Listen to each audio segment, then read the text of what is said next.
Alright, so we're doing an elderberry syrup here tonight. Um, just basic ingredients that I'm going over with what I like to do in my elderberry syrup. Some guys do it straightforward, elderberries only, probably some honey, maybe something else, one or two of the other ingredients you'll see here, but I like to add a few things. We've got them, they do infuse well, you keep it refrigerated, and you can really reap some of the benefits of the things that you have right at your disposal. So, items we're using, we do have a 100 grade here cheesecloth. I will still use a colander, just a standard screen colander. We're using black dehydrated elderberries, which are right here. This is how they come. Some people like to soak them.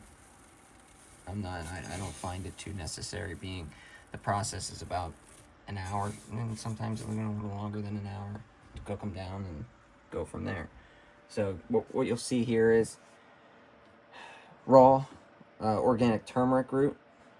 Turmeric root's got good anti-inflammatory properties to it, as well as ginger, and ginger also has good respiratory properties to it. Going to the herbs, we've got thyme. Thyme's high in iron. It also has quite a few other things. Peppermint. Peppermint here is good for respiratory, quite a few other things, antibacterial, microbial. The big one, oregano.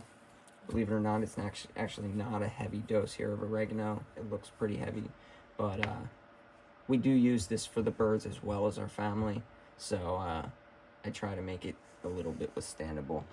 Finally, we have a little sprig of lavender. You can also go with rosemary, both, either or. Garlic powder, simply because I'm out of raw garlic, surprisingly. And raw honey as well. So we'll use raw honey here. That'll be something we add much later, and we'll touch on that a little bit later here on, once we go through the steps. Alright, so we're going to do 2-to-1 water parts here to the elderberries themselves, the dehydrated elderberries. You can get fresh elderberries. It's the best, absolute best form that you possibly could. But we're going to do 2 parts starting off, and surprisingly, you'll notice I'll probably add more water as we go. And all of this is going to go directly into the pot we're using. It's pretty funny. You can see immediately how dark that gets. Even from dehydrated elderberries, that water turns black quick.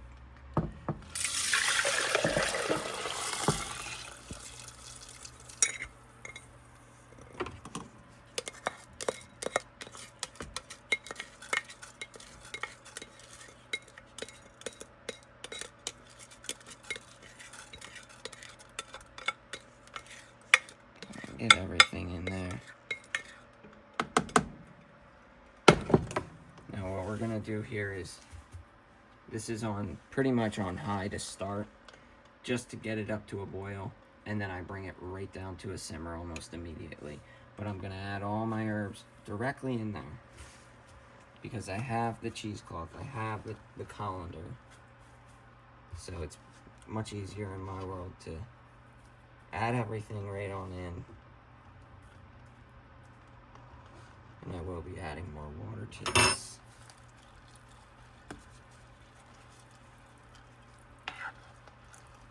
I don't destem really much of anything there. There's plenty of, like I said, we're going to be straining all of this out pretty heavily. So, I do want to get that garlic in there as well. I dread the garlic powder, but it's okay. Better to have it than not. The honey, I am not adding yet. The honey is going to be a little bit further down the road here.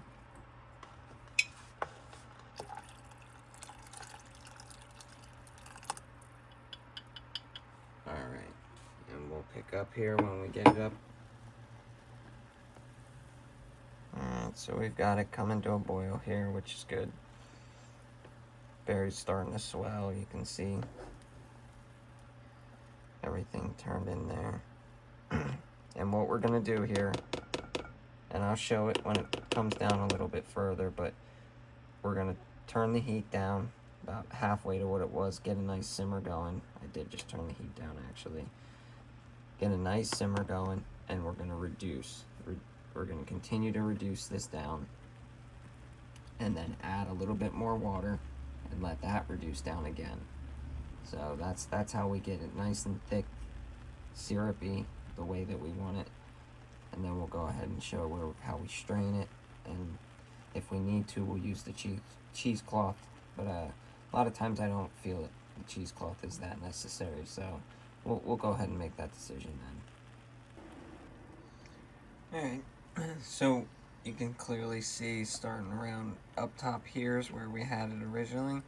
So we brought it down almost about halfway.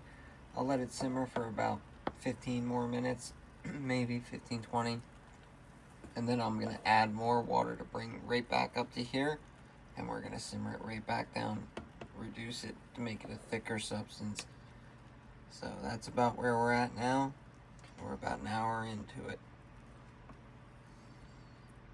See how much they've swelled up, how dark the liquid's gotten. We're getting there.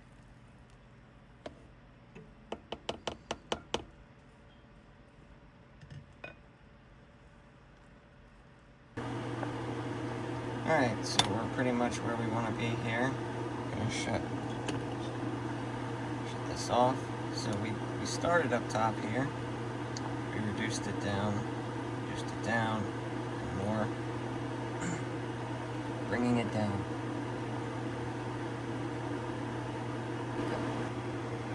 So we're pretty much where we want to be here. We reduced it pretty much from up top. You can see some of the marks of where it kind of reduced down again and again. We then refilled, so we did this twice actually. And we're right where we want to be now, so we're going to take it. I turned off the oven, the stove, and we're going to take it and strain.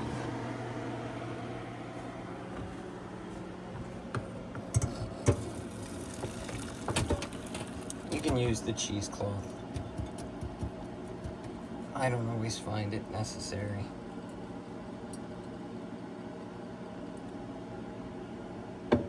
See, a little bit on the edge there.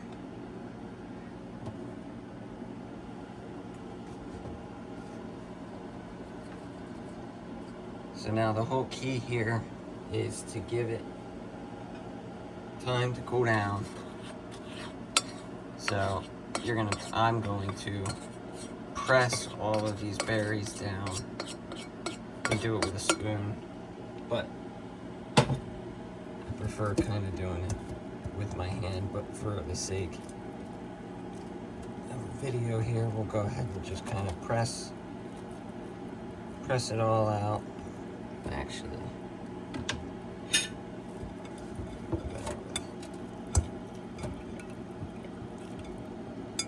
and it really is an important step to make sure that you're pressing this out, and that's why I think the cheesecloth can come in handy. But again, we do pretty well straining it with this old colander here.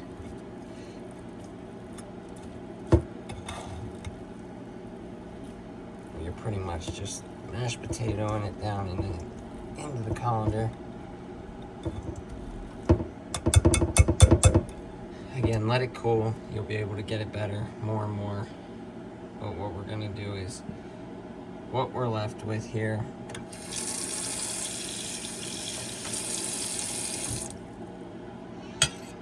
It's super hot still. It's an extremely concentrated dose of the elderberry syrup. Now to finish this, let it cool. And we've got to really let it cool, so I even recommend putting it in the fridge for a little bit. Bring it out maybe, I don't know, 45 minutes or so. It has to be under 100 degrees to be able to add the honey to it. So when we get it down under to 100 degrees, whether you use a thermometer or not, you still want it a little warm. Honey dissolves better, but not anything exceeding 100 degrees. So we'll get there once this cools, and that'll be our final step. We'll fill up our mason jars and call it an elderberry syrup. Alright, so now this elderberry concoction we've put together here, not quite a syrup yet, but it is cooled down under 100. We're sitting right around high 80s, low 90s, which is safe to add our honey. So you'll probably be surprised how much we do end up putting in.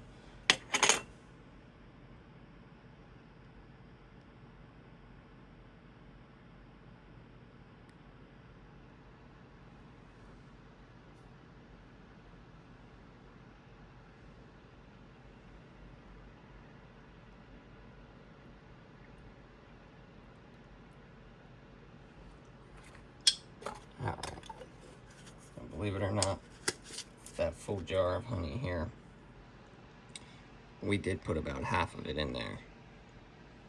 So quite a bit. Let's stir that in real good here.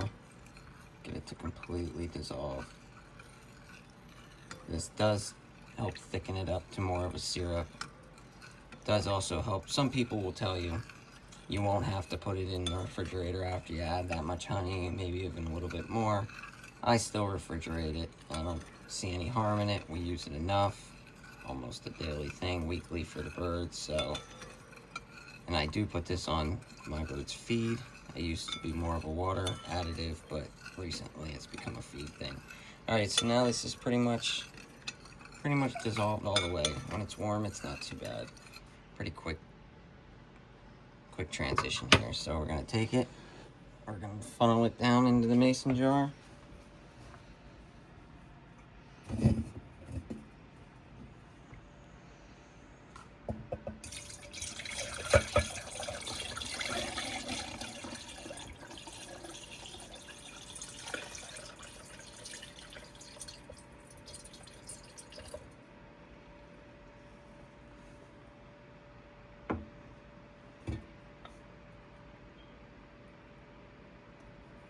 Probably could pull that off to the very top, not today.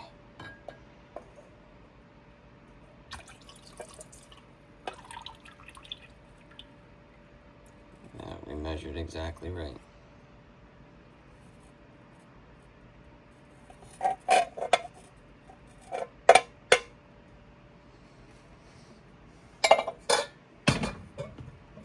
Alright. Kind of our final product. We will mark it up. We'll put the date, what it is, the date on there. Kind of one last good stir. Now the one thing I will say about using this in this form of putting it in a mason jar, I do not recommend when you go to dose for the birds, for yourself, whatever it may be, dumping it out of the mason jar. I actually, for the birds, I use a syringe, a 10 cc, 20 cc syringe, and I'll pull it directly from the top. It doesn't get all gunky around the edge. Now, if you do end up pouring it down, and once it gets down to here, you're gonna have to kind of wipe that ring quite often and clean your lid and things like that. So I just prefer the method of using that little plastic syringe piece. It just works out a lot better for me.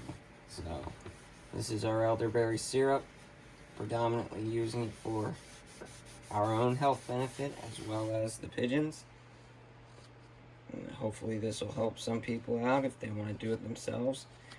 That pound of elderberries I get is about $20. The rest of the product, pretty much, I mean, your ginger, things like that, you do have to get turmeric, you know, get it from the store. Herbs you can grow, but you can also purchase. So all that product is very easy to get a hold of here.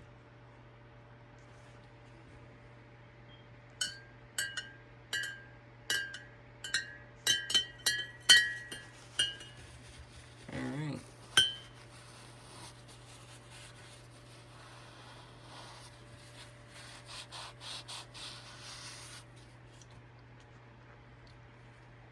It's really not too bad. It's delicious once you have the honey. Thanks for watching.